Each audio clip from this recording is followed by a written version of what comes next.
Paper leak के competition में एक बार और पेपर लीक हो गया है।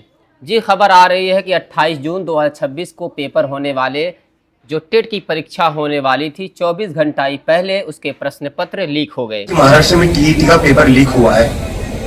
एक दिन कल को वो पेपर होने वाला था, एक दिन पहले पेपर रद्द किया जाता है। तो इससे तो इतना साबित हो गया, चाहे नेशनल लेवल हो चाहे स्टेट लेवल हो, बीजेपी की जो सरकार है वो एक भी पेपर इस देश में नहीं करवा पाती। बिना पेपर लीक हुए या बिना एग्जाम कैंसिल हुए बीजेपी की सरकार एक भी पेपर नहीं करवा पाती। ये बात तो क्लियर हो गई, सबको समझ आ चुकी है।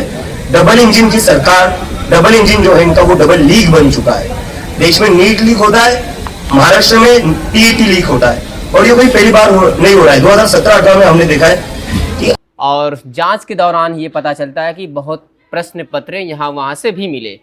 अब सवाल ये है कि जहाँ नीट के बाद अब टेट की भी परीक्षा को लीक करा दिया गया है, या आप ये कहें किसी कारण 24 घंटा पहले ही उसके प्रश्न लीक हो गए, तब यहाँ पर जाकर सवाल उठता है।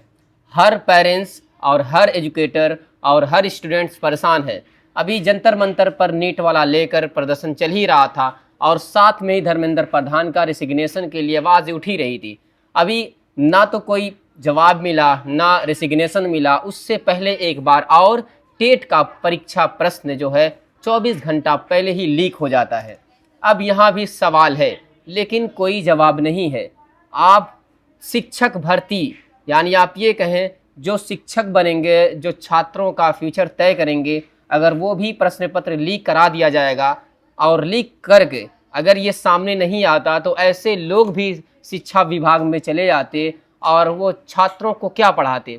सवाल ये भी है, इतने गंभीर मुद्दे वाली बातों पर भी आप ये कहें कि शिक्षक बनना आसान नहीं है, वहाँ भी प्रश्न पत्र 24 घंटा पहले ही जब लीक वाली खबर आती है तो सवाल और जवाबदेही दोनों बनती है। आप जुड़े रहें डे इंडिया से। आज की यही खबर थी कि एक बार फिर टेट का प्रश्न पत्र 24 घंटा पहले ही लीक हो जाता है। शुक्रिया।